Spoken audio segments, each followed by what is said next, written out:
정치적 참견 시점, 오늘도 박영회 기자와 함께하겠습니다. 첫 번째 소식 보겠습니다. 네. 미통당이 뭡니까?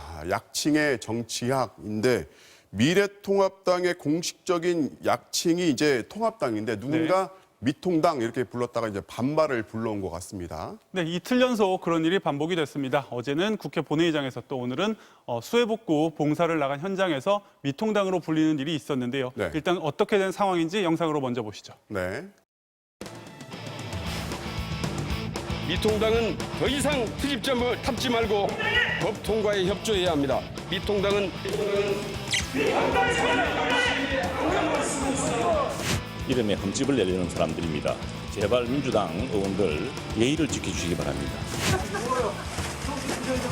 열심히 한다고 찍어놨다요. 중간에 노는 거 찍어놨다요. 미통당의 국회의원들이 지역에 시선이 미통당이라고 하면 우리 기분 안 좋아. 사실 통합당. 죄송합니다. 우리 저 통합당에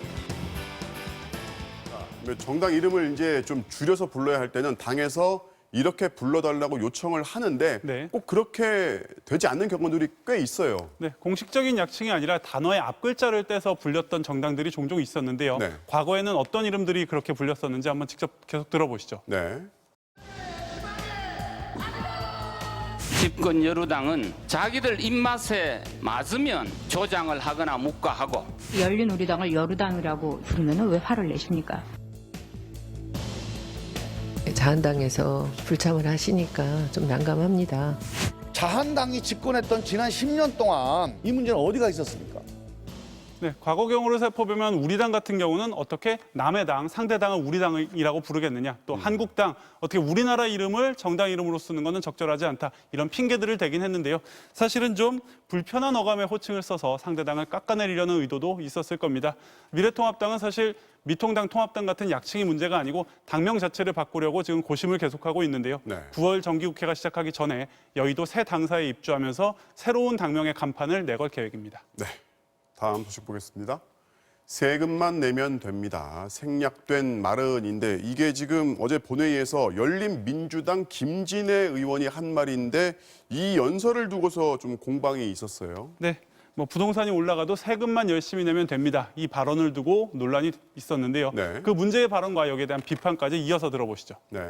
부동값이 올라도 우리 문제 없습니다. 다만 세금만 열심히 내십시오. 결국은 세입자라든지 임차인이라든지 세금이 결과적으로는 그렇게 약자에게 전가되고 이런 현실을 도외시하는 것 같습니다.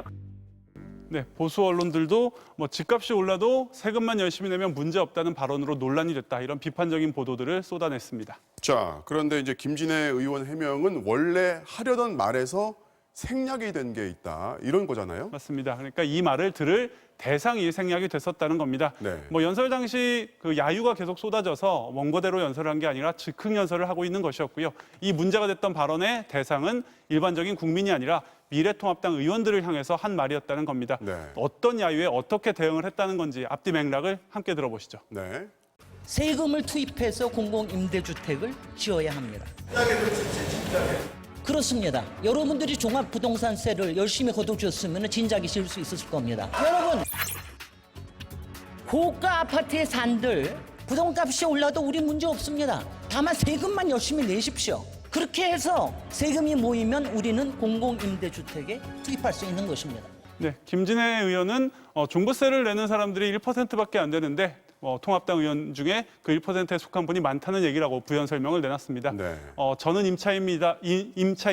이 연설로 주목을 끌었던 윤희숙 의원은 종부세 대상이 1%밖에 안 된다고 해도 그 1%도 기본권이 있다면서 비판적인 입장을 내놨습니다. 네, 오늘은 여기까지 듣겠습니다. 지금까지 박영회 기자였습니다.